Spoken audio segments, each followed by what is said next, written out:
What's up, everybody? Welcome to another episode of the A7E podcast. This is your host, Jigadrin. Guys, thank you for tuning in for another episode.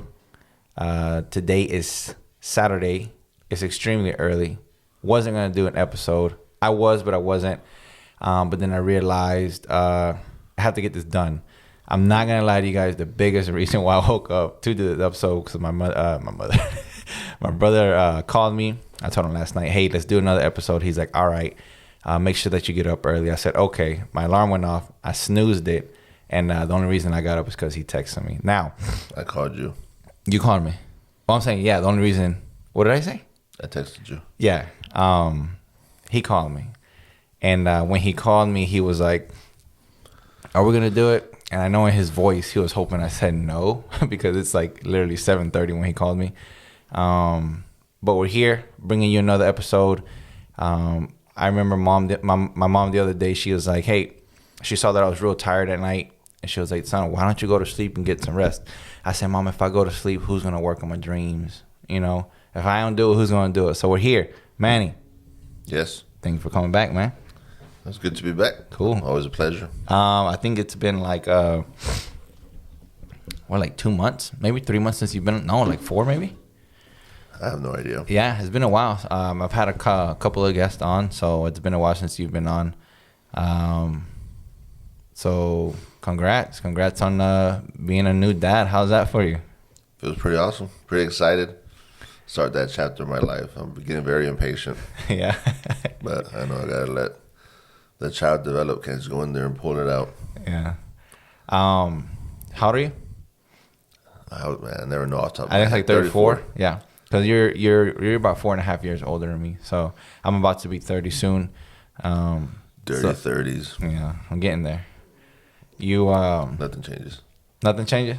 Except your pain in your joints. So what do you think the biggest reason is that you get pain in your joints? Is it because you're older? Nah, it's all me, man. I don't exercise. I've been slacking on my exercise. Yeah. No, I know a lot of people say that, you know, when you go into your 30s, a lot changes. But I also feel like they said that when you went into your 20s, nothing changed for me, essentially.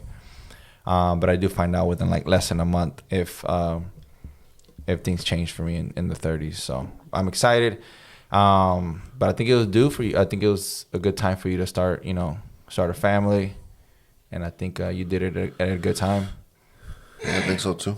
Everything seems to be falling into place. Just need to get the house. Yeah. That's it. You guys are looking at houses right now, right? Yeah. How's the market? House, the market. Nah, it's not that good right now, man. Some of the houses, they're coming down in prices, but they're slim pickings for exactly what we want. Back in the day, we would have found it real quick. Ain't no problem, probably, huh? Yeah, a 4-bedroom house with at least half an acre. Back in the day, probably run me about $350, $300. Mm-hmm. Dude, these people are crazy. They're asking for like $600, and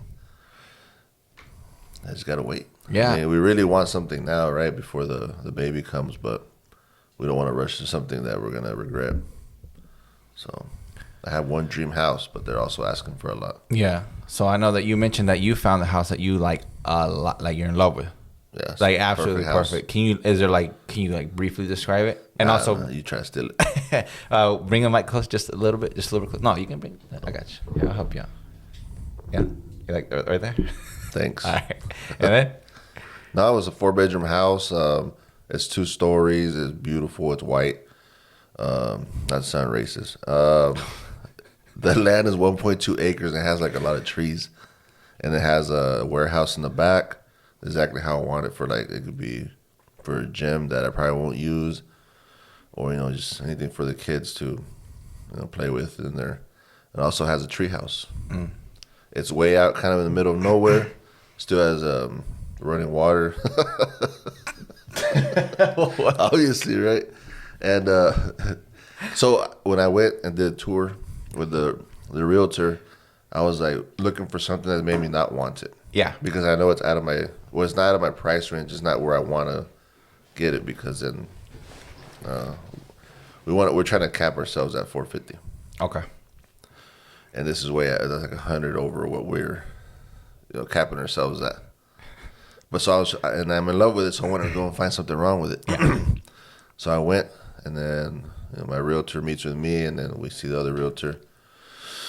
And then as soon as I get there, like when I get off my vehicle, it's like stepping from being in Texas, where it's hot, gross. Yeah, like grimy, kind of, especially in the summer. Yeah, to like it just felt cool, like I was in Colorado or something. Man. It was green. Their yard was green, the trees, the shade. I was like, man, that's whatever. The inside's gross, probably. And then the lady's like, oh, come this way. So we go inside the house. I'm just like, oh, I'm trying to hold my facial expressions. You trying to have a poker face? Yeah, I'm trying to be like, oh, okay. Not impressed, but it's all right.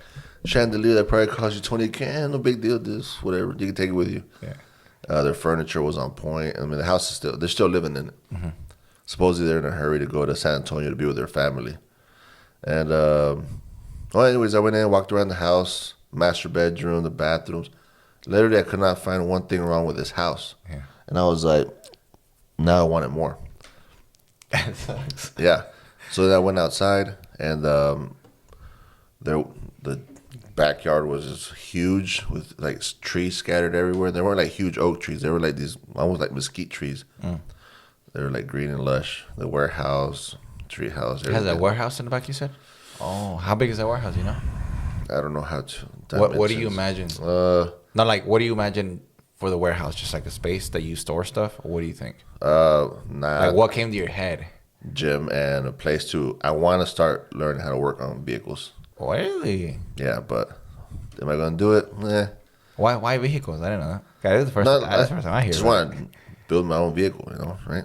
Like maybe your own dream truck. Like electric or like hydro. Because yeah. Don't tell me. The government will kill me. Yeah. But, and then, what was it? Oh, so I was like, everything's perfect. I was like, I'm going to get him with this one. Because I used to work for Spectrum, and I looked outside, and there's no Spectrum. Like you can tell by looking at the light poles. And then I was like, so you guys don't have Spectrum internet here? And the realtor's like, oh, no, they don't have any. I was like, oh, okay. Bummer. So they don't have no good internet. I was like, yes, dude, that's already a deal breaker for me because I always need to have internet. Excuse me. Sorry, I'm purring. Anyways, and they had a solution. So apparently, and I haven't looked into it, but she said, oh, but they got this thing that T-Mobile now offers, where it's literally a hotspot for the whole house, 5G. I'm like, oh, that sounds good. I was like, yeah, but it's expensive, right? It's like satellite internet. And she's like, no. It's just literally a little hotspot inside their house, and that's it. I'm like, but how much? I'm talking about $50 a month for unlimited. I was like, but they throttle it, right? What does that mean? That they slow down the internet. Cause she said after you use a certain amount? Yeah, it starts getting slow and like almost not even usable. She's like, no, nothing. None of that. I was like, man, you're either trying to sell me or I'm going to look this up later. But I haven't. It's already been a week. I'm still in love with the house. So anyways, and they're asking us to make an offer. I told my realtor, I was like, let's wait a couple of days. I don't want to seem too desperate. Mm-hmm. You know? Good strategy. Yeah. In all aspects of life, by the way. So I put it outside my mind, right? And like 3 days later, my realtor's like, hey, man, you going to make an offer or what? And I'm like, oh, yeah. Just tell them 500. The house goes for 620. Okay. I was like, just tell them 500.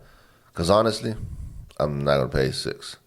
5 is still over our budget, but for this house, that's the only exception we'll make. Because it's literally the perfect house. That's all right. I got it. Sorry about that. And then, so he talks to the realtor, and the realtor tells him, look, I can submit the offer, but somebody already offered $550, and they said no. And she's also said, if you go to $590, yeah, they'll do it. They'll probably most likely go for it. I was like, they're in cahoots, man. Man, this house has been on the market since October. Yeah. And I was just like, nah, she sounds like, they're BS. And, she said herself there, and when I was talking to her in person, she's like, yeah, they're very motivated to sell because they want to go in the family. But they're not that desperate. Like, she caught herself saying that. I was like, Very motivated, but not desperate. Yeah. Are you sure? And then so I told him, I was like, oh, she said most likely they won't accept that offer. And I was like, what do I got to lose? Nothing. So I was like, all right, look, we're going to sit on it for a couple of days. Let them know that you're not my priority. If you accept, you accept. If not, it's whatever. I told her, look, we're going to say 515 later. Because I know she's lying. Because she even said they can do 590. They'll most likely accept it. And they'll even include most of the furniture and like whatever. I was like, tell them to take their furniture, bro. Yeah, I don't want that. Tell them to take everything. I don't care. I just want the house. I can put that stuff in later. Yeah. But so I'm just like, dude, so 590 is not your price. Yeah. 590 is what you would really like, but it's not it. Like, it's going to have to be like, so I was like, look, we'll submit 515 Monday. And then he's like, okay. I was like, what do you think? He's like, man, that house is super nice, but it's not 600K nice. Yeah.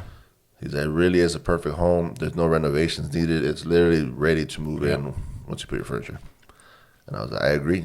It's literally my dream home, but it's not 600K worth. And I was like, so they say no, just keep looking, and that's it. One thing that my ex-boss and coach, one time I asked him specifically when we were looking for a house here in the valley, and we're still at grandma's. Well, never grandma's. Yeah, I wouldn't. I was just. I sleep over every once in a while. Let's help you out, pay bills. I asked him, I was like, coach, we're looking for a house, and he's like, okay, what's your price, budget, whatever. And I said, at that time I don't know what it was. I'll just say 150 for a house. And then he was like, okay, cool. He's like, look, the biggest advice that I can give you is what he said. He's like, don't let $10,000 to $20,000 be a deal breaker for the house you want, because essentially, like, whatever mortgage you get, 30 years, 15 years, whatever you decide to do it in, he's like, you spread that difference of 10, 20 over that amount, and it usually comes up to like less than $100 a month in the overall bill. So that made a lot of sense. So I mean, I don't know what the difference. I mean, the math quickly, like what you were saying, but I think like if it's not like a huge jump. Like it is a huge jump. Okay, 620 to 515. Well, no, because you say you wanted to put an offer at they mentioned 590, right, to 515. I mean, that's still quite a bit. But our actual budget is 450. Okay, so 590 is actually way out. That's 140 over. Yeah. So 500 was already 50 over. That's our. If it's only 50, then that's cool. You know what I mean? Yeah, of course. If our budget was 500, I already would have done it. Cash. Yeah. Cashed it? I would have said, hey, bro, take it out of my bank right now. Yeah, man. The housing market right now is absolutely crazy. Especially, I think it's leaking in from, everywhere, right? But a lot of people from Austin are moving down, specifically because it's cheaper here. I know that I saw like an article like 2 days ago, and they said the average house in Austin, dude, which is where I used to live, bro. Like, should have bought. Yeah, I should have bought. Eyes closed, I could have bought something right now. It'd be like doubled. Anyways, I was there like a year and a half ago, and they're saying that the average house is about $640,000. Average. The house I'm trying to get is above average, and that's what I'm saying. So it's like, obviously the housing market right now is crazy. I had a realtor that I was speaking to back in the day, just like to get insight on the market and whatnot. And he had just become a real estate agent, and he had done that for a year, bro. In 1 year, this guy sold $30 million worth of houses. Dang. Obviously, that's not his like commission, but like to be able to sell $30 million, I feel like anyone in Austin right now has it good. Well, his commission is what, 3 to 6%? Yeah, it just depends on what he negotiates or whatever. So it's probably like he made at least $1 million. Yeah, something like that. But I would say cut that even in half, since he was beginning. Maybe he wanted to get clients, right? He negotiated heavy on the commission, but it's like, how does that even work? It's like, with inflation coming in, like the house prices are up. How does someone who's just getting started manage? It's like, I feel like getting a house starts to become more like unrealistic as the time goes by. Now, question to you is like, do you think this is something that's just temporary? I mean, they always talk about like the housing market crashing eventually. Is that something that I'm hoping it crashes tomorrow, right? So you can get like yes and no. Like I don't want it to crash, right? Because it'll probably hurt like some people. yeah. But I really hope it hurts the banks the most. Yeah. Yeah, I mean, I'm just hoping the prices go down, a little more manageable prices. Because, I mean, yeah, all the people moving over here to Texas has made it a little more rough. California moving to Austin, Austin's moving to the Valley. Mm-hmm. But I know the people from Austin or anywhere else that move to the Valley, they're not going to want to stay here long. Yeah. Because I like the Valley because it's the stuff that I want and like. But It's different. if you grew up in Austin or in California with all that stuff, the Valley's kind of far away from fun stuff like that. Like the hiking, the beautiful color, green, the water. So I'm hoping they move away. Yeah, I agree. Not that I don't like people. It's just I just want the prices to go back down. Yeah. Not because I'm like, ooh, tourists. Yeah, well, imagine the people that are in Austin, like that literally watch the housing prices spike, like, and they realize that it's because of people like in California that are moving over here. I can't remember what other state that was a big state. I think it was Florida. I don't think it was Florida. I just can't remember.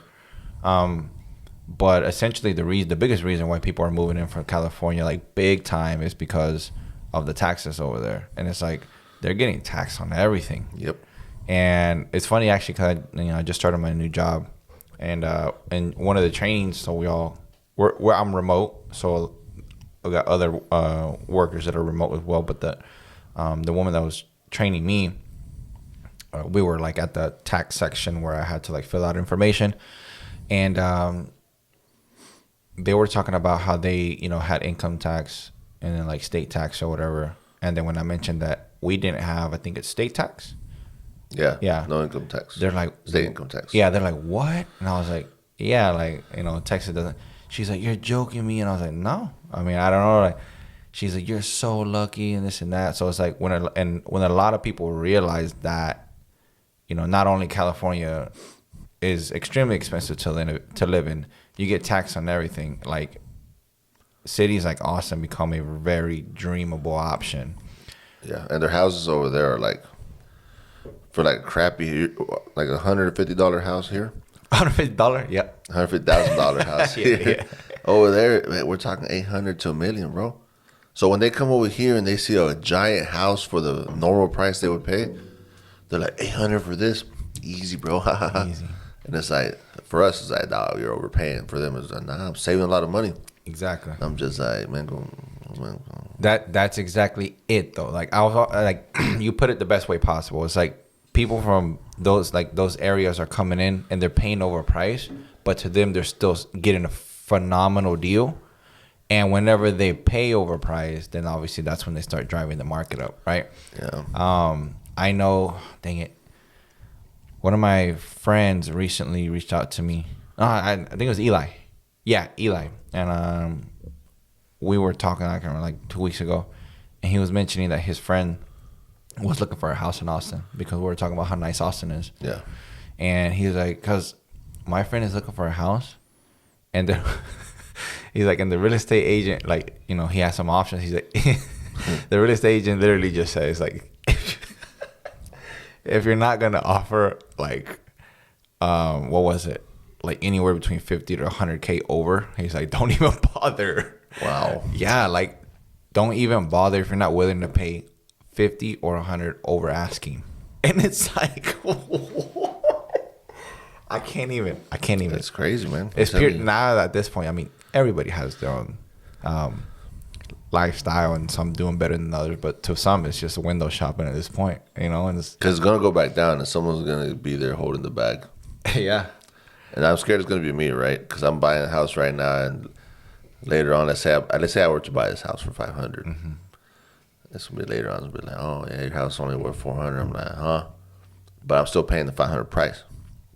That's exactly it, man. And that's me personally. Me and Leanna have talked about it, and I'm trying to stay away from buying a house for a bit because everything just looks ridiculously like inflated right now. So I'm trying to be like patient, assuming that even in the near future, it's gonna come back down. I mean, I could be extremely wrong, and you could be extremely right. But one thing I did want to say about that house is that house looks nice enough and enough quality to where I think it holds its value very well, but obviously depending on the market, that house on average should, like its value should on average a year increase by about 5%. I'm banking on the fact that it's in a place where the value of the property, like the area, isn't like in the city or anything. It's actually probably something that brings the price a little bit more down because more like city limits outside, city limits. So when it starts to grow towards that way, then that's what I would be banking on is growing. Like this house right here, Yeah. it went up not only because of the regular housing market, but they ended up building a stadium here and the stadium over there. And now this area is more busy. So this price went up and this house is nice. So I'm hoping that would happen if I were to buy out there. And I think you're right, though, because I know in the area that you're talking about, like a lot of building and construction is like slowly moving that way. I know 3 years ago, before I moved to Austin, I was actually doing Uber. And I remember I picked up a guy that worked at the Lone Star Bank. And he worked for, what's that guy's name? Cantu. Like the one that's always like building stuff. You see his like signs up. And we were just talking about like real estate and stuff. He said, look, I'm going to give you one piece of advice. He's like, if you want to invest into real estate, like go buy out in like the northeast area, northeast, northwest. He's like, because Cantu is planning to build like so much stuff there. Northeast, where does that be? That's over like, there? yeah, like, no, here, like Monte Cristo. Like, yeah. It's literally what I already thought like a long time ago. Yeah. I was like, well, it's only one way this place can grow. Yeah, it's that's that true. way, towards San Antonio. But I didn't even think about it. And then sure enough, I mean, that was 3 years ago, and there's a lot of construction heading that way. Yeah. But yeah, you actually have a good idea, man. Like even if you have to take a hit for, whatever amount of time. Money back. Yeah, whatever amount of time that is, because you're right. I mean, whenever we got into this house here, they ended up building a professional soccer stadium, a professional basketball stadium, and they got a Chick-fil-A like 2 seconds down the road. I mean, this is now a good area. This is now a good area. That's correct. And I mean, it was on accident. It was unintentional, but Walmart's right there. Walmart's 15 seconds down the road. Calm down. But yeah, it's real close. On a green light, that's 15 seconds, man. I should try. Well, anyways, man, good luck with that. I hope, honestly, there's some wiggle room there. Just tell your agent to be as aggressive as possible. So, yeah, I think I'm gonna have to be the one that's aggressive. Yeah, he seems a little green, but he's not. He ain't. So I was like, when I first started, I didn't know what I was doing. So I was talking to like 6 different real estate agents, and then little by little I started realizing, I'm like, man, I think we're only talk to one. At least what? You're only supposed to talk to one, right? Yeah. So no, you can talk to as many as you want. Well, right, because I didn't know that there was a contract eventually once you agree. And then so I was just like, I'll see which one is more motivated that is reaching out to me more often. So the one I'm with, he's the one that was. I know what you're about to say, bro. I gotta say it though, but go ahead. My boy was pumped. He was the only one messing. Hey, I found these new lists. Hey, I'm just checking up on you. Anything else? Anything you want to look at? He kept asking me like all the time. Like I was like, man, dang, this guy really wants my business, right? The other guys, well, they're waiting for me to get to them. I was like, and then I told my brother, and he said something. I was just like, man, I hope it's not that. Tell him what you said to me, bro. After I told you that he was super motivated, he was the only one. That's why I chose him. And that's great. That's phenomenal. And I'm not saying this is it, but I'm saying this could be it. So like the biggest reason why somebody's gonna chase you down, especially when, and especially something like real estate, they want more clients, is because they don't have enough clients, so they're not busy enough. So they either don't have enough of experience to have built a clientele, or they just like nobody wants to go with that person, right? So they have to do the outreach. Compared to like the other agents that you mentioned that kind of weren't really following up with you, was because they're probably already busy enough, and that's where you're more experienced and you're more maybe aggressive real estate agents come in. And so yeah, I mean, whenever you told me that, it's like I feel like your logic was a little, but I like your thought process is like, hey, and it could be that.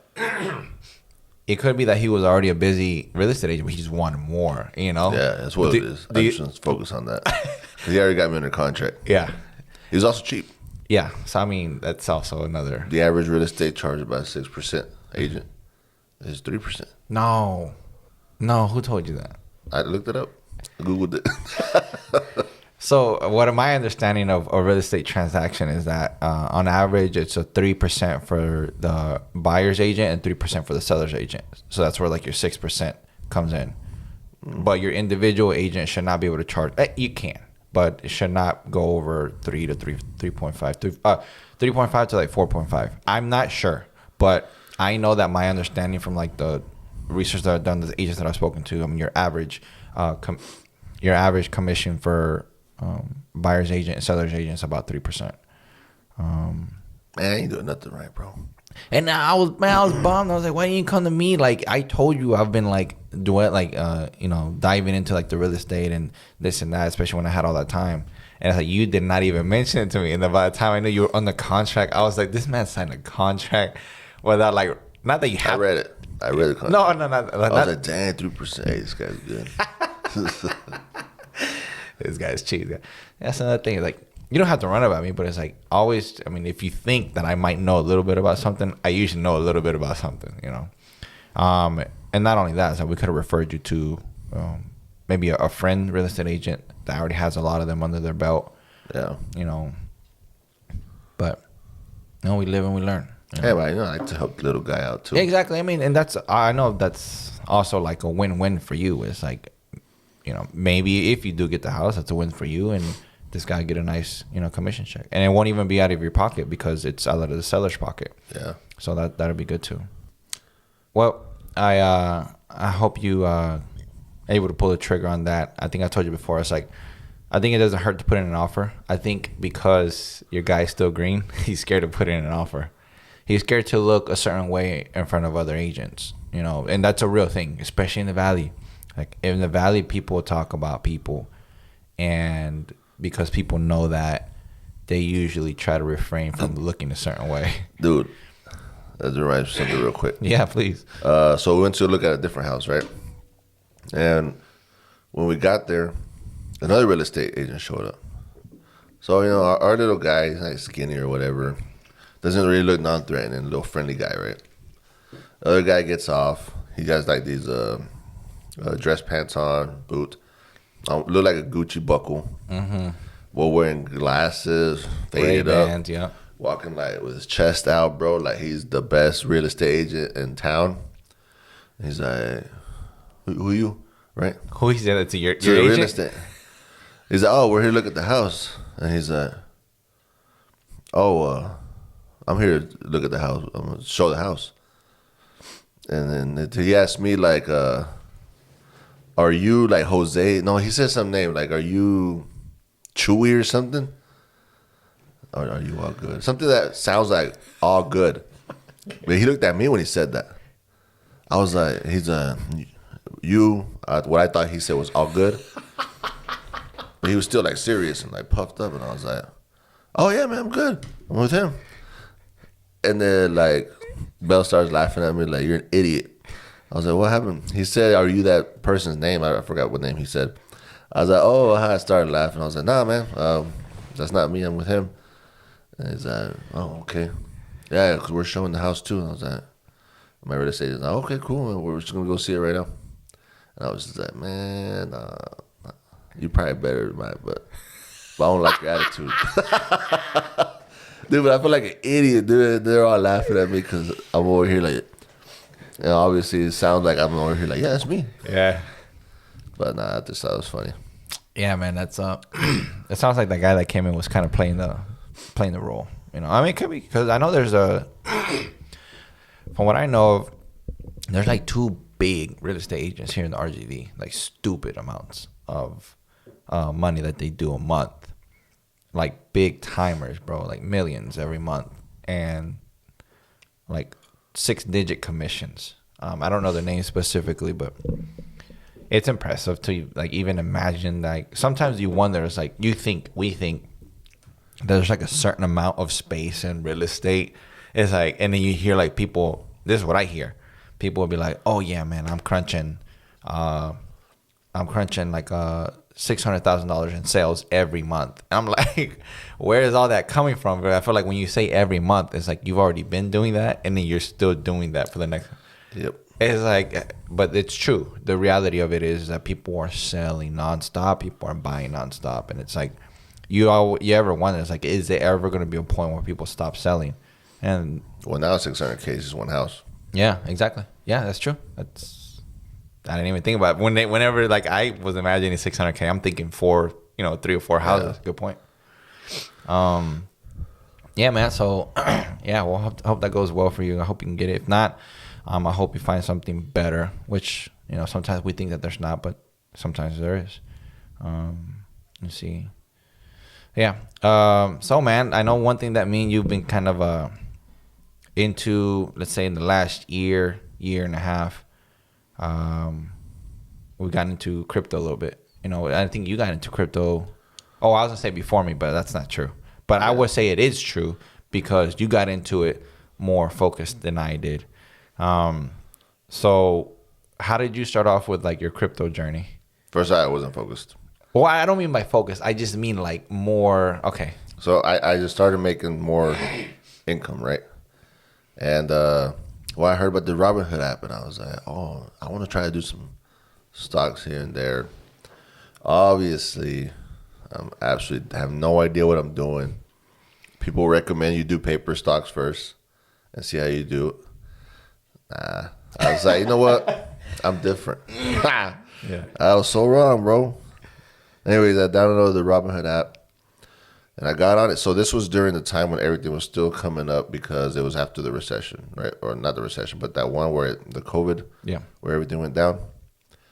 So at that point, no matter what you got into, bro, you were going to make profit.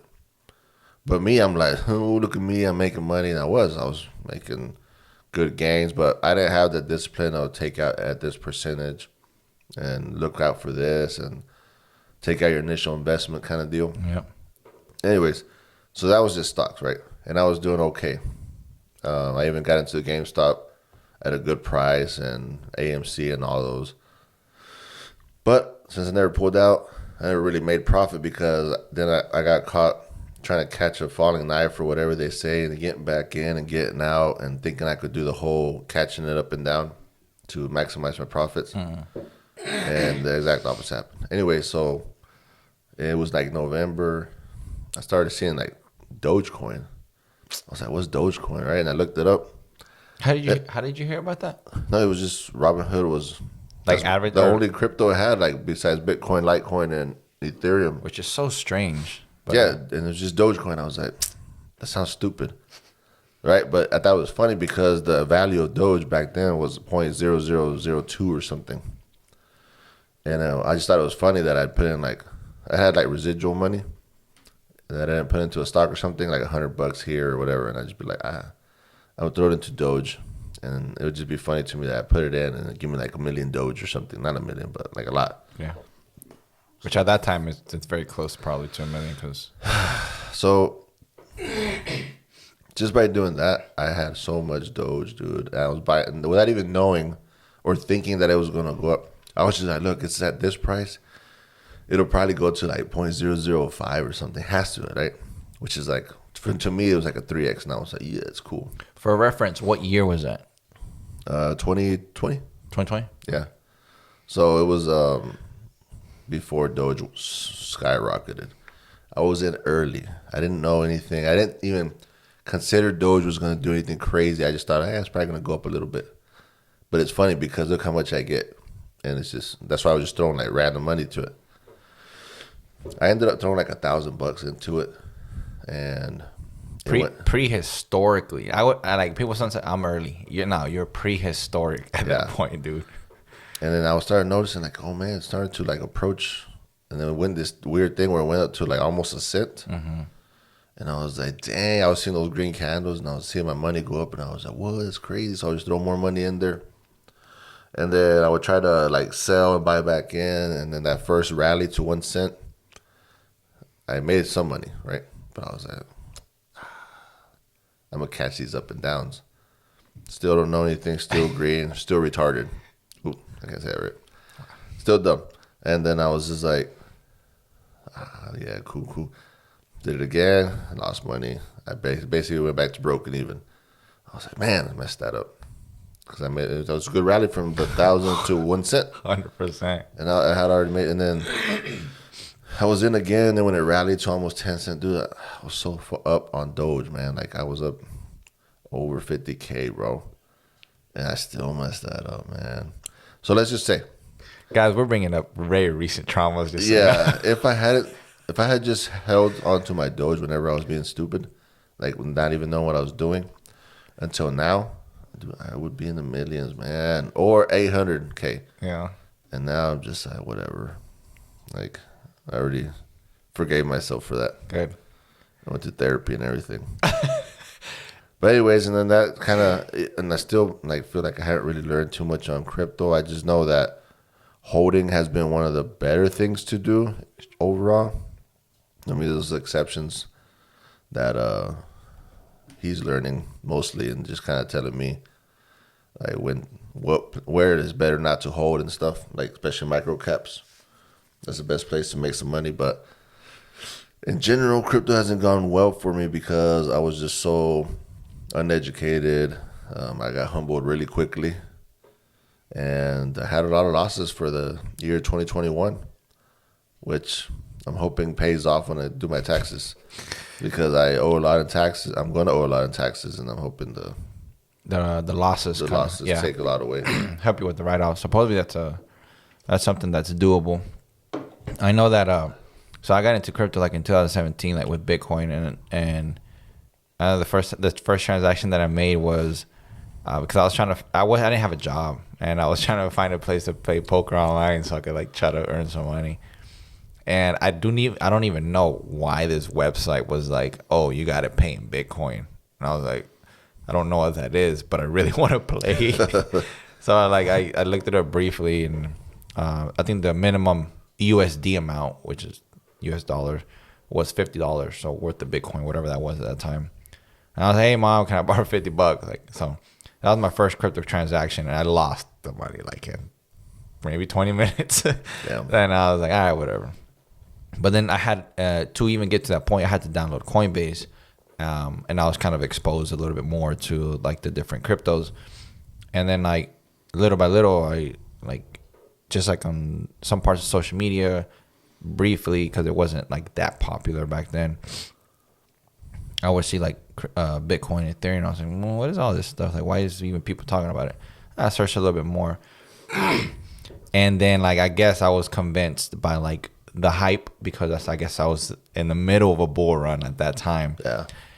When people were like, "Oh, crypto and like Bitcoin, like making millionaires," and I was like, okay, people are making money. It's like, okay, I think this is the time.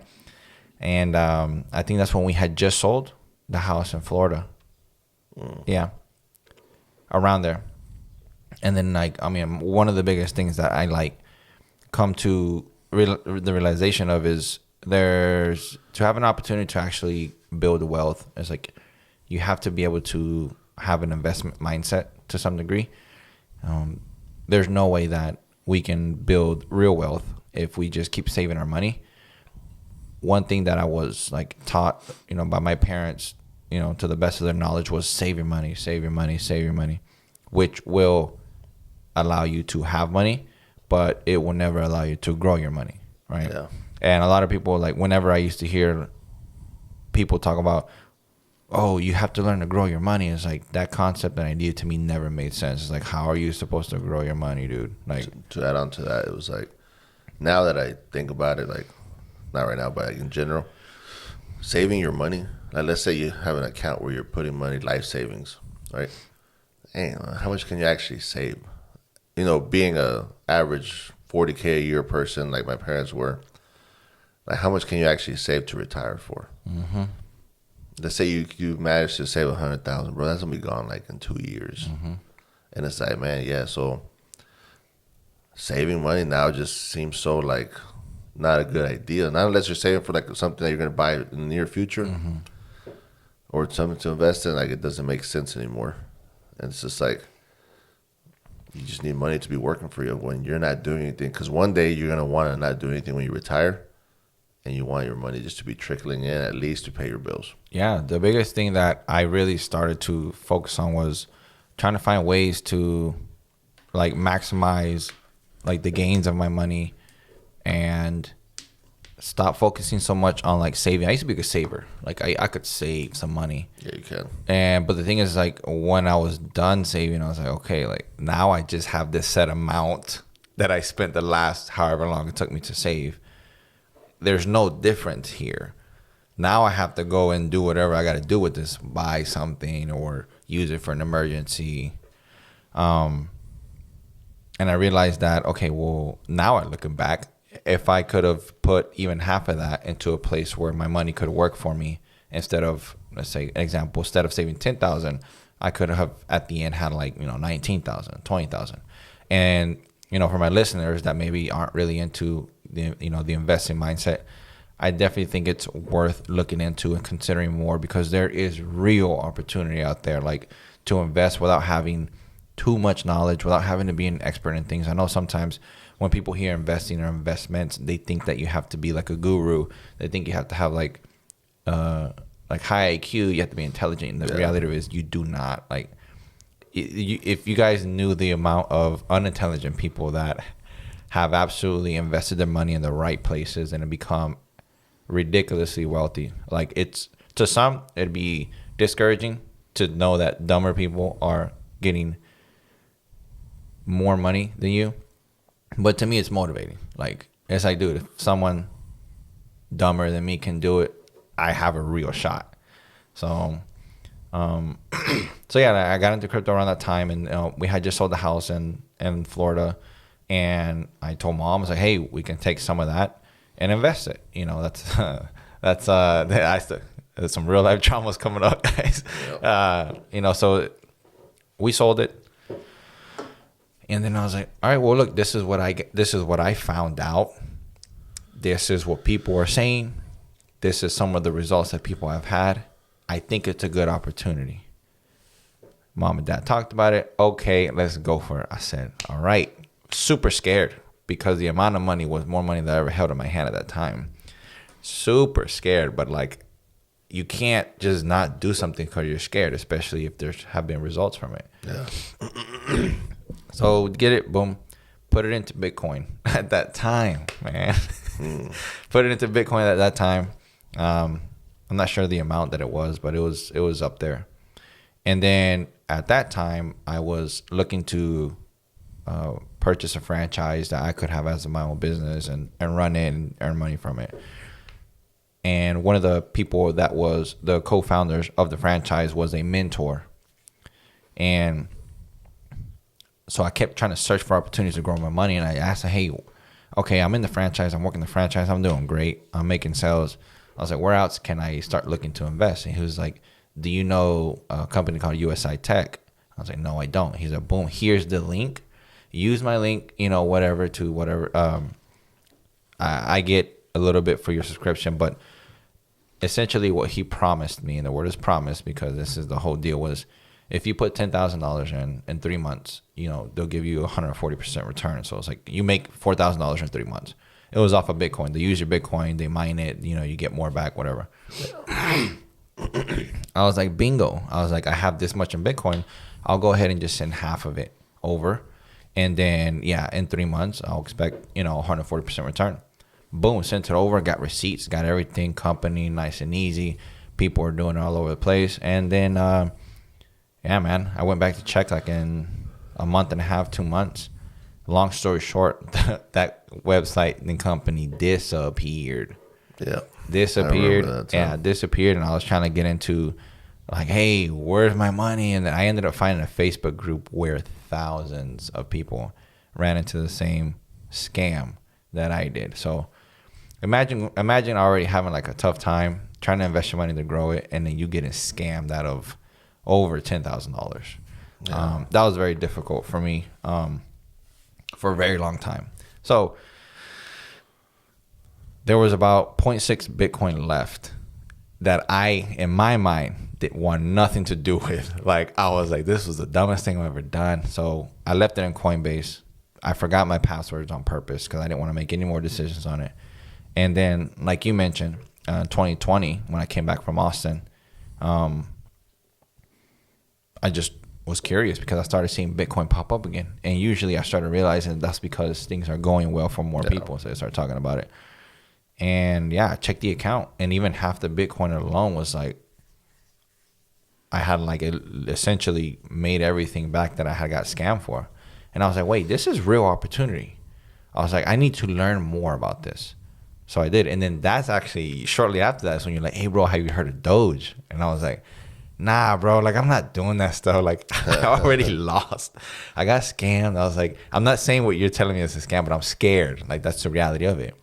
Nah, bro, like, looking at it, I was like, and you kept telling me you were pumped and you were making money. And I was like, you know, and I was like, all right, you got me. Whatever. So Doge was actually like at 1 cent at that time. So it had already done its run, like, essentially. I was like, whatever. I've already lost a lot. It's like, I can afford to put some in. So I actually told Mom and Gabriel, and I explained to them the situation. And then Mom's like, Mom's always down, dude. Yeah. She's like, all right, this is how much I'll put in. And Gabriel's like, oh, I don't know why, but I have this much money. He's like, put in 300. Mom put in like 1,000. And I was like, all right, I'll go in between both of them. I was like, I'll put in 500. So 1,800. Put it in at 3 cents. I ended up making the transaction.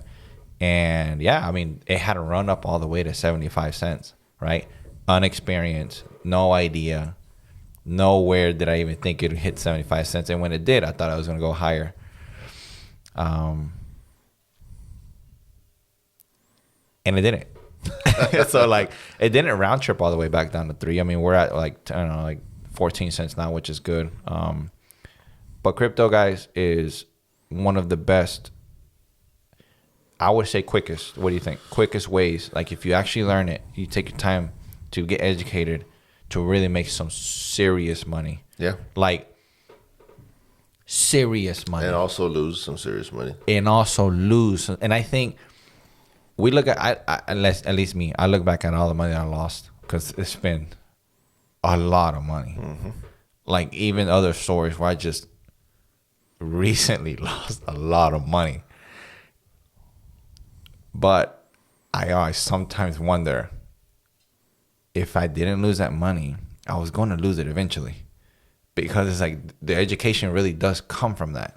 Yeah. It's you like, paid a very expensive education there. Yeah, but it's like some lessons really don't stick unless they hurt a lot, you know? And it's like the ones that hurt the most are the ones you don't forget. And moving forward now, and as I've shown you as well, I've got into micro caps with a little bit of money. And I've been able to like 2x, 3x the money and actually pull it out and realize the gains. Like, actually keep it, leave some in the project in case it does way better. And, you know, for that investment to grow and so on. It's definitely a whole different attitude we have recently. Yeah. So before it was, dude, but what if, right? I still mess with you and say that, but I know you don't mean it. Yeah, now it's like, nah, it's good that you pulled out at least the initial, you took out a little bag, and you left the rest of it. Yeah. Literally the best plan to do, especially when you're not like a technical analysis expert. Even if you were, these micro caps are kind of, they're follow bumpy. that. Yeah, because you just get a big green candle, and out of nowhere you see a big red one. And you just better be out before it starts being that big red one. So it's better just to not get greedy. I mean, that's what you got to learn. Don't be greedy. He's better at controlling his emotions than I am. So I'd rather him do most of the work and, you know, I'll pay a little commish. Yeah. 1%. Yeah. Yeah, that's the biggest part, though. That's the biggest part that you said is the emotional part. When the emotions take control, and they will, when you see your money growing and then your mind starts wandering like, how much more can this grow? And like you're too busy thinking about like all the money you're making and you're gonna make, and then before you even notice, like red candles or it's dropping. And you're like, nah, like it's not gonna keep going down, and then it does keep going down, and you lose. Like, I always feel like it's the opposite of what you feel. Mm-hmm. So you're like, dude, it's gonna keep going. Sell. So if you think it's gonna keep going and you just want to see how much more, just take out your bag, bro, and leave in a moon bag so you don't feel completely like you missed out. Mm-hmm. Because it's gonna go down because literally, it's like a hive mentality almost. 100%. And that's what all this technical analysis does is basically just what the study of the emotions of people are going to go through. That's what they say. Yeah. And well, you got these hedge funds and stuff. They already know how to manipulate us. They already know how to make you think like, oh, it's going to keep going up. And they purposely make you feel that way so that you won't take your money out or you'll buy more and you're buying their bag. Mm-hmm. You're paying for their stuff. And they're out. And once they're out, that's when you see the big red candles and people like me stuck holding all those bags of nothing. Yeah. And that's a little bit more on the detail side and the complex side of it. But that's essentially it. I think you're right. And it's hard to imagine, so, okay, well, how do I sell when I feel amazing? And then how do I buy when I feel terrible? Or how do I invest when everything looks disgusting? But you're right. That's exactly how it should be, is full control of the emotions. And that's essentially why I started practicing taking out the initial investment, when I can, is because it really does allow you to detach from the emotional aspect of the investment. If I would have known what I know now, not saying know that certain prices are going to reach a certain level, yeah. Not that the fundamentals, knowing not to be greedy, knowing that something needs to go sideways for a while before it goes back up, not to try to catch the ups and downs because you're not going to. You're literally going to do the exact opposite. If I could go back, just from Doge, GameStop, and AMC, I would already be done. Over $250K, bro. Done. Just from those three. Because GameStop, I got in early. I got when it was $16, right? And it went all the way to $500. Dang. And I was on that ride. All right? Oh, so you got in at 16? Yes. And you went to 500? It went up to $500. You round-tripped it? Huh? You round-tripped it Because look, I'm stupid. It was supposed to go to 1,000, right? Because it was supposed to do the same thing supposedly Volkswagen did back in 2018 or something. Yeah. Where what do they call it? When it takes off like that. Takes off a short squeeze. Oh, okay, sorry, yeah. Which it did, but it only went to 500. Everybody was saying nah, it's gonna go to 1,000. And I didn't know much. So I was like, yeah, it's gonna go 1,000, right? It's because there's only so many amount of shares, and we already bought them all, so they have to buy our shares for that price. Mm-hmm. And they're just manipulating. That's why it hasn't gone up. And I'm just like, all right, I'm holding. And then I was like, you know what? Instead of just holding, because GameStop kept going up and down, right? It went to 200, down to 50. I was just like, I'm going to try to sell the top out of. Mm-hmm. Okay, all I had to do was just, when it took off, take out at $100, take out at $200, $3. And I just on GameStop, I would have made $70K. Mm-hmm. AMC, I got in when it was $7. Done the same thing. Doge. If I would just done that, I wouldn't have been a millionaire, but dude, I wouldn't have had these losses of trying to catch the ups and downs, the tops and bottoms. I'm like, dude. But I was naive. Yeah. And like you said, you pay for your education one way or another.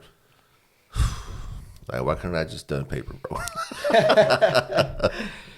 Yeah, but that's it, though. That's it. And you're right. I mean, the prices of that type of education sometimes is ridiculously high. But I think with the knowledge I have now that I can honestly do very well in the near term, the way I'm able to research and I just feel and I see things differently, and it helps now. I can't imagine myself who had just gotten in. I look back, I'm like, that guy was an absolute idiot, dude. I look at myself I can't imagine how dumb I was and naive. That's essentially what it was. You're inexperienced. You don't know the markets, the people, just the whole crypto atmosphere, sentiment, atmosphere. Everything takes its toll. But moving forward, the first time I heard about Bitcoin was in 2014. And they were talking about, hey man, Bitcoin is this cryptocurrency and it's like digital gold, and I'm like, that sounds cool. But I wasn't thinking I can buy stuff with it or whatever. I was just like, that'd be a cool thing to own, just to have a little crypto Bitcoin. That sounds cool. It was at $400 something, I think, around that time. And I was working in the oil fields, and I was like, I'll have some money to just buy one whole Bitcoin. Because I didn't know you could buy pieces, right? I thought you had to buy a whole Bitcoin. Mm-hmm. I hadn't even started looking where to buy it. I just knew I wanted a Bitcoin just to say I had one. And Well, that's when my truck started to mess up. I ended up having no money. I put like $30K into trying to fix my truck at that time. Because one thing after another. That truck was a curse. And then the oil field, like, I had to get out of the oil field already and stuff. But, yeah, man, I was so close to having a Bitcoin, and that would have been cool. Yeah, man, I remember that truck that you had was a nightmare. Like, I felt so bad for you during those times, dude. It was tough. I loved that truck, but not after all that stuff that happened. You said you put $30K in just trying to fix it, and you didn't fix it. You sold it as fixed. Every time I fixed it, something else would go wrong. So, like, I remember the first time it messed up on me, it was I had came down here to Texas. Yeah. And then? So when I got back to Wyoming, I had to go to work already. And where I was going to go work was like 5 hours away. Excuse me. And so I had to drive. As soon as I had to go, my truck was just like not going over a certain amount of mileage. I was blowing out miles per hour. So it was going like real slow. The heater wasn't working. And it was winter in Wyoming. Oh, yeah. Bro, we're talking about like close to zero. We're talking below 10 degrees cold. So my first stop wasn't for like 2 hours. And I stopped I forgot what the city's called, right? The town, not even the city. But there's a store there before you turn on one of the main highways. And then I stopped there and I bought those the things that you put in your gloves, like little heating pads. Mm-hmm. You had to like pop them and then they start to heat up. I had to put some in my boots, put my boot on. I put like layers of clothes on. I was driving with my blanket around me. Oh, for real? But I had to get to work. There's no way I couldn't. One, I needed money already. And two, like they already let me know ahead of time. I just got back and I had to go work. So I drive out there and I make it to the oil field, right? My truck barely made it, but driving the whole way, I couldn't go over 55. So it took me like 9 hours or something to get there. So when you get to what's the city called? Man, I don't know. I keep thinking Great Falls, but it's not Great Falls. We actually had a game there one time too. Yeah, I know. But anyway, it was like the bottom half of Wyoming, and so I get to the city, and then from there it's still like another hour into the mountains or where the oil field is. Mm-hmm. So Rock Springs. Okay. That's where it was, right? There is a place called Rock Springs, yes. I think that's the one, man. My memory sucks. Anyways, I just know the general idea of what happened, not the places.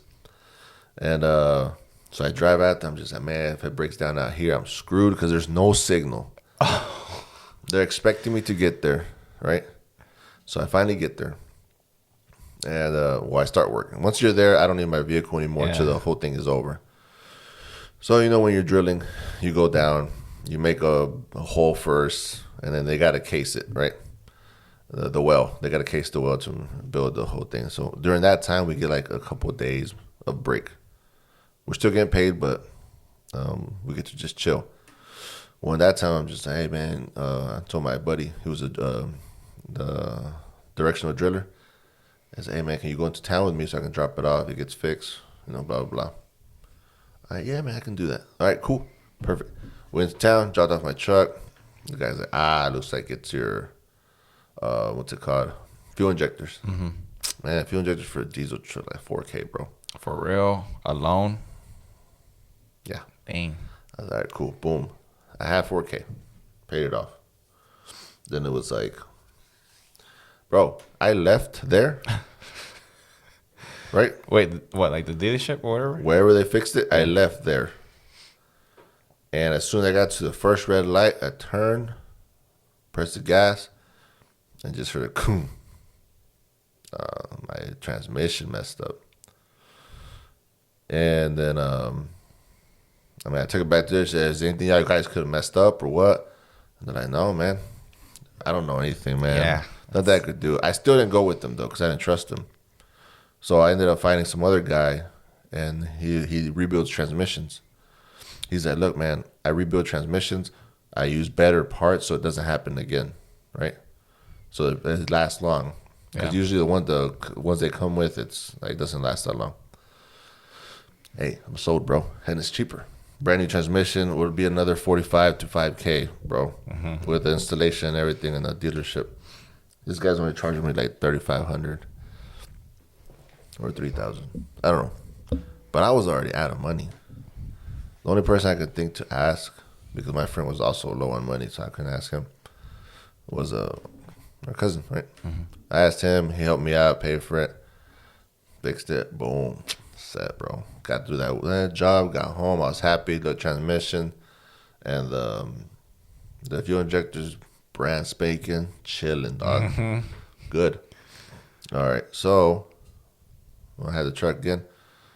And then I went to a job. It was in Montana or North Dakota. I think it was North Dakota. I was coming back from North Dakota. No, where's it going? Oh, going to North Dakota. Well, there's a space in Wyoming. I don't know the name again of the towns. But it's somewhere to Gillette. I don't know the other name. And it's like an hour and a half, 2 hours. Well, that drive, my truck started blowing white smoke. I was like, man, what does that white smoke mean? My diesel truck is black smoke. Yeah. White smoke. So I had to stop some shitty-ass town, middle of nowhere. And you imagine those mechanics, bro. I was already there. Fuel injectors. Fuel injectors? The ones I had fixed, bro. Yeah, for 4K. No guarantee on the fuel injectors. I had no choice. All right, fix it. They fixed my fuel injectors. Cool. How much charge you for that? I don't know, bro. I just know it was fixed. It was the same price, 4K. Yeah. Yeah, I can't use some cheap ones, man. Went to North Dakota, started my job. So North Dakota, what they would do is pay for your hotel, and they would just do what they call straight wells or something. So basically, what that is there's an oil field there where they have the oil, the rig at, and then you stay in the hotel. So they tell you, hey, this is the coordinates to the oil well. Go there. You put your machine. They drill down, whatever many feet, and then pull out. Because that was MWD. They pull out, done. Literally, it's like a day of work, and then I go back for a couple of days till they call me back out. Okay. The whole time I'm getting paid, and they're providing food and whatever. Cake, all right. On one of them, I needed to go out there already. So with my truck, I pull a trailer that has all my equipment, like the whole MWD device and everything. I'm trying to start my truck, man. One of the things is freezing cold, below zero, and my truck won't start. It just doesn't start? Doesn't start. So a thing with diesel trucks is the diesel gels up when it gets cold. So then they won't go through whatever. So that's what we thought it was. So some guys, because that was a whole oil town, right?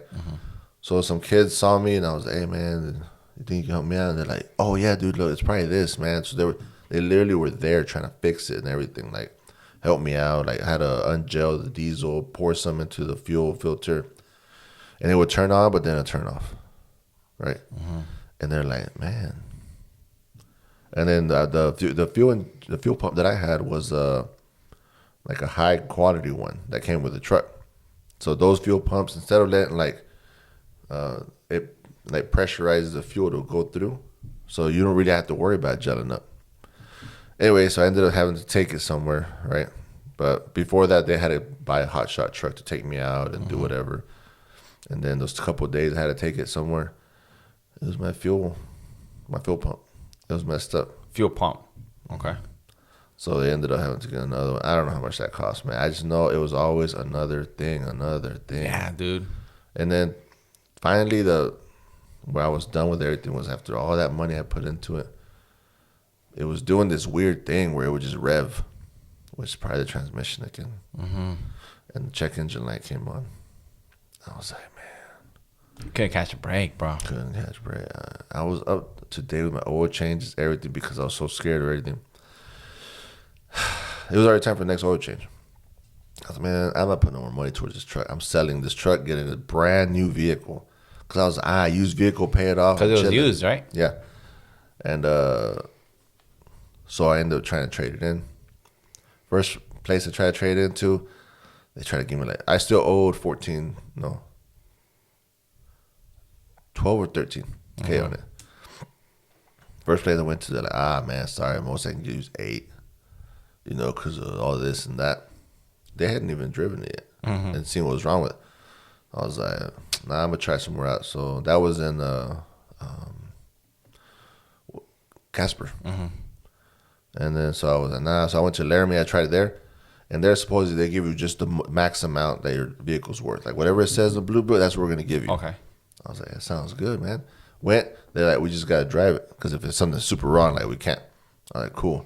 Dude, when I drove from Casper to Laramie, how many hours is that? It's 2 or 3 hours. I don't know. I don't remember. Check engine light came on. I wanted to just punch the shit out of the truck, just crash it already, throw it off a bridge or something, man. I was so tired of that vehicle because I already knew the next day I had they're gonna test drive it.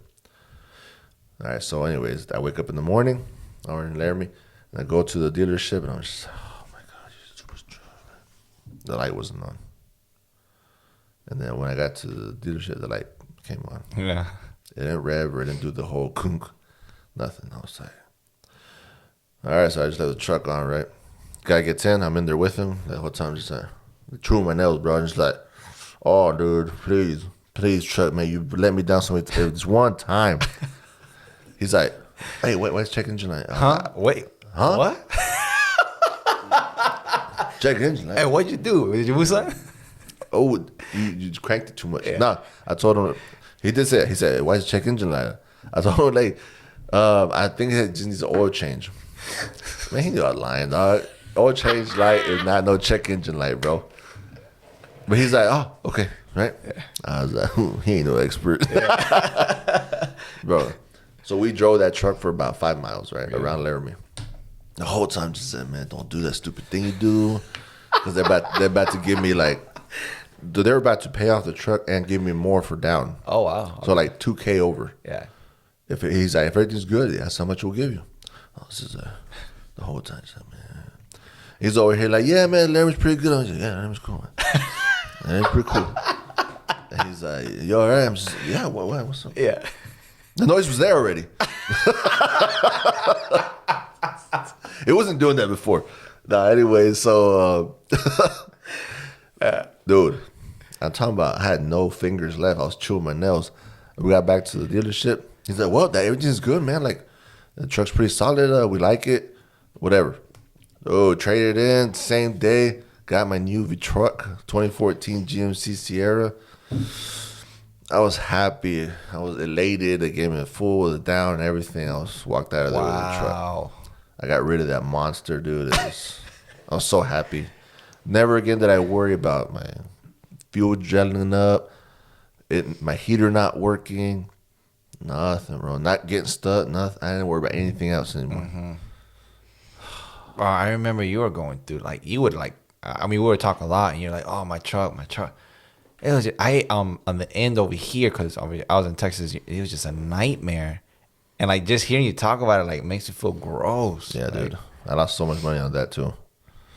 It was cursed. That's why it's time for. That's why it's things are going to change. That's what things have changed. You've done your fair share of, the things that you've been through. It's been tough, bro. Especially, imagine having to pay $4K. You have $0. Yeah. You have to reach. Then that's your only way to get to work to earn more money.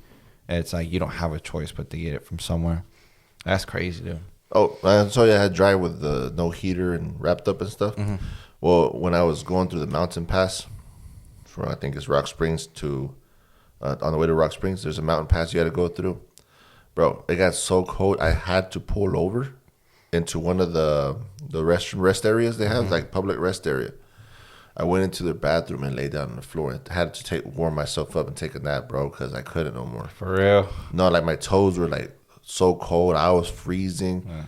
I had to reboot myself, man, because it was tough. Was it warmer in the bathroom? Yeah, but it wasn't even because of the heater. It's just because it wasn't air. It was just enclosed. Yeah.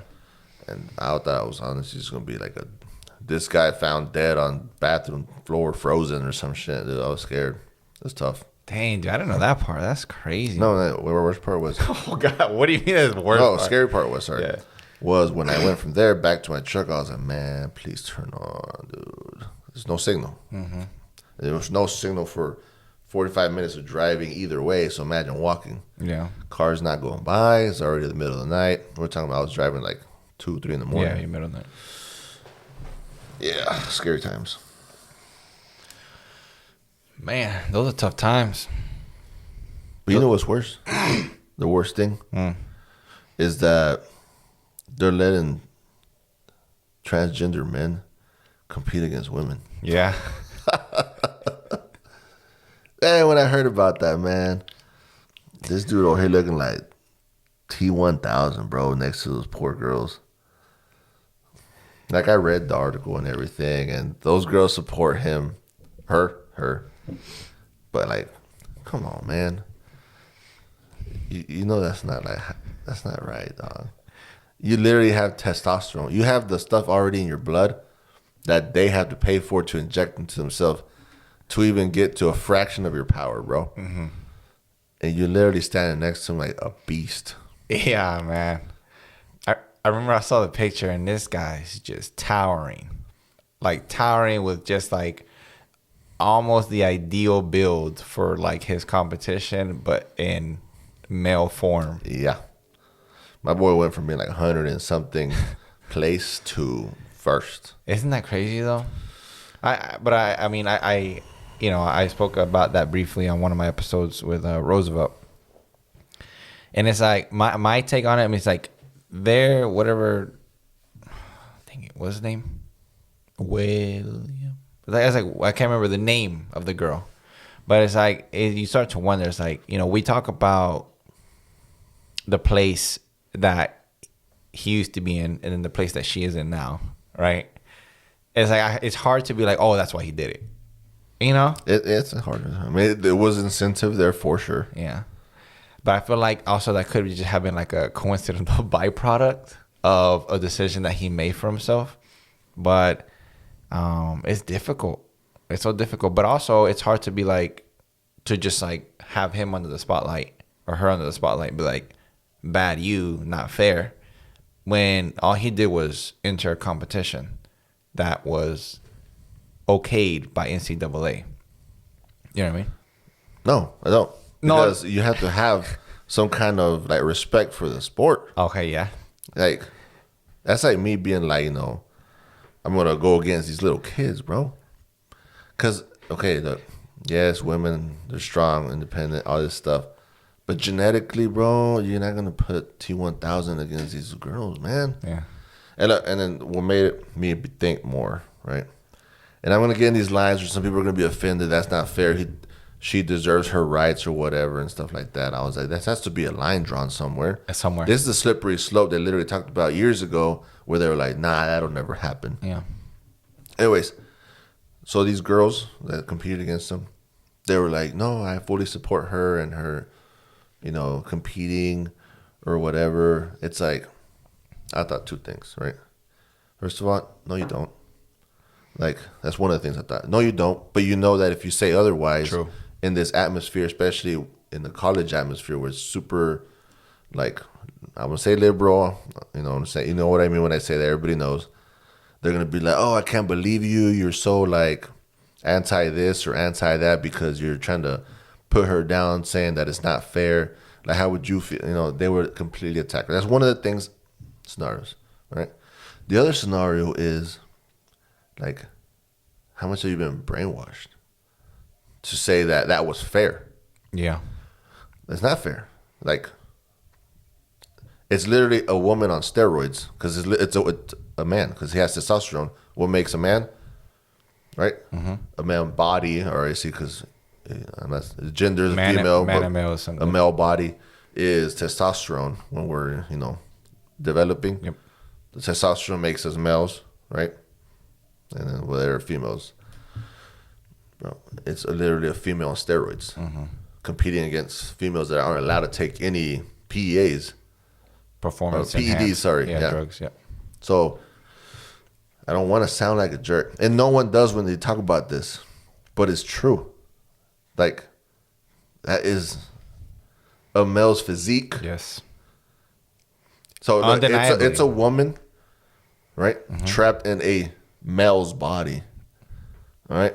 If I was trapped in a tank, I wouldn't go into a boxing match, bro.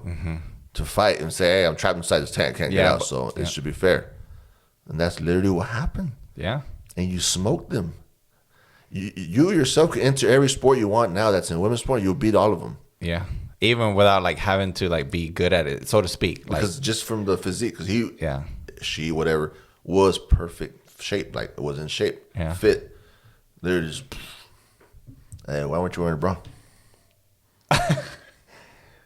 Why are you showing those things off? Yeah. Ma'am. Yeah. No, but I agree with you. It's ridiculously unfair. Like, the point of it is that it is unfair, but you also mentioned like that he should have respect or she should have respect. Yeah. But I mean, I guess it all comes down to like everybody's like perspective or like morals, right? It's like how he or she viewed the opportunity. And I'm just saying, look, it got to this point already for one competition, right? Or I think it's already been a couple. Was it like a UFC fighter who was UFC transgender and just beat the garbage out of everybody? Or the girls, yeah. Little by little, like, I feel like they're drip feeding it. Yeah, and I think that's what it is. And they're trying to normalize it. So eventually, what girl's going to want to compete in anything knowing that I'm going to go out there and say, hey, I'm a girl. And just pulverize the competition, man. Yeah, and I think that's the toughest part too. I think you're right though. I didn't even think about it that way. Like when the girls are like, "Yeah, I support," because that actually did happen. One of the girls, the girl that got second, I think, was initially her response like, "Yeah, I support her," and then she supposedly made, like, on Twitter, she came out saying like, "Oh, there's got to be justice. Like that's not fair." So she like went against what she initially said. Yeah, you know, maybe because she did realize like the whole situation overall. But you're right. Maybe some of them are scared to be like, no, that's not fair, and actually protest it, I guess, and look a certain way, like on the public's eye, because it's true. I mean, NCAA national stage, whatever sport, is very popular. Like that is a big stage. And another thing is the media always manipulates everything. So 100. Did she? I didn't see a video of her saying that she supported from the beginning or whatever. Like, good for her. But I read an article that said that. True. So maybe there is a video, but I'm saying like there's other possibilities that I can't imagine. Like, I would not be okay with me being in a competition. I worked my whole life Grinding. and some other guy just another guy like competing against me to beat me, who also worked hard. Right? I'm not saying didn't work hard, but also took PEDs, like the best steroids that you could possibly take. And it was obvious. And beat me. And they admitted to it. And they admitted to it and told me, hey, it's messed up if you point it out, because he don't feel like he did that. Yeah. And like, that's how I would feel. Yeah. It's like, yes, maybe you are a man, but you have this unfair advantage from the baseline that shouldn't be allowed. 100%. And I don't care what anybody thinks when it comes to that. No, like, okay, I will listen to any point of view, but I've yet to hear a single good argument that I can accept for that being okay. Is it because you're transphobic, though? That's the only explanation. I'm transphobic. Bro, you want to be a trans, anything you want, I don't even care about your life, man. Like, do what you want to do. I know you don't care what I want to do. Yeah. But like, now you're just trying to drip feed yourself and squeeze your way into things, bro. Like, and the media is really helping you guys a lot. Yeah, it's so interesting. And I say interesting in a way like because these things are happening. And it's just like we're watching it happen. And it's like, and I always try to think like what's deeper, like what's the biggest thing behind this? What are you going to say? Florida, bro. What? With the don't say gay. Oh, okay. Yeah, I heard something briefly about that. It's okay. So the governor passed a law saying that schools cannot or teachers cannot talk to children, right, below 3rd grade about transgenderism or anything like that. Like, For example, like how do you, it's okay to be a transgender or feel this way or that way. So they can't talk about that stuff because they wanted to. Because I guess transgender people or the LGBT or whoever wanted to start talking to kids about it at that young of age. So that's what the bill says. Anybody below third grade can't talk about that stuff to children in school. Right? That's the law. The media, this is why I know it's a lie all the time, man, says, nah, what he's saying is you can't say the word gay in school. It's like, that's not what he said, man. And they're like twisting it into this whole thing where he's attacking transgenders. No, you're good. And it's not that. And I'm just like, bro, you read the actual bill, it just says, like, stay away from the kids with that stuff. Like, you don't need to confuse them further. Just let them grow up. Especially at that young age. And then later on, maybe y'all can talk about it. He's not even saying, no, you can't ever mention it. Like, no. And I completely agree with it. I have to agree. Like, at school, especially. Yeah, at school. Teach it at home if you want to teach it. That's where that stuff should come from, home. Yeah. If you want to tell your kid, hey, man, I see you trying to wear, dresses and stuff, bro. And if you feel like you're a girl, like, I fully support you. So just think about it or don't think about it. I love you either way. Cool. But don't be expecting the school to be like, hey, guys, do you like pink or you like blue? Because you can be anything. I wouldn't want somebody to talk to my kids about that stuff. I agree with you. I agree with you 100%, man, especially at that age where they're just a sponge. No, and the worst thing, Disney, Yeah. the CEO, was saying how, like, she likes to sneak in, like, as much gay stuff as she can in places and get rid of the whole gender, whatever they call it. Supposedly they also, like, are welcoming without saying boys and girls. Yeah. Yeah. So they say friends, they won't say boys or girls, and they have a lot of, like, homosexual scenes now and things that kind of that they just kind of put in there to put into kids' heads. And like I said, I'm not saying gay is wrong or nothing like that, but they're purposefully doing that. Yeah, intentionally. Like they're trying to, like, force feed this now to kids, man. Let them just watch a cartoon. Especially at Disney, dude. Take out anything that's sexual. Take out anything that's romantic if that's your problem. And just let them all just be friends. Yeah. All right? It don't have to be boyfriend and girlfriend or boyfriend and boyfriend. But intentionally doing that, dude. And I'm, like, losing respect for Disney. Like, it's like... Oh, I've been lost respect for Disney. Yeah, man. I mean, obviously, you heard all the other stuff with their child. Yeah. Weird shit. But anyway, man...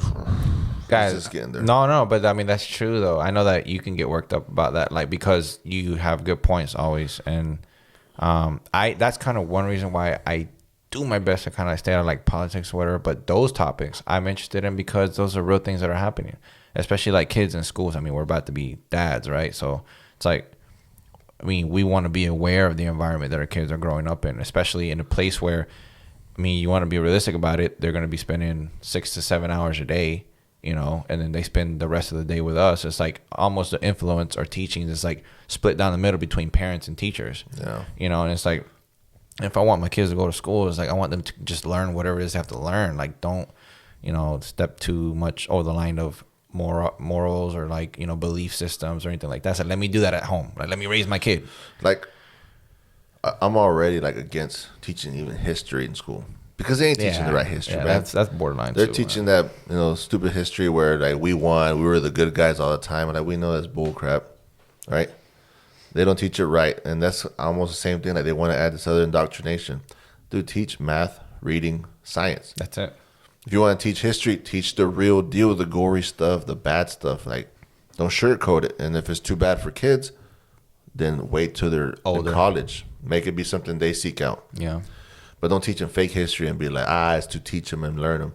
Because, like, let's say I have a kid, right? That's it, I'll say, because I got to go anyways. Yeah.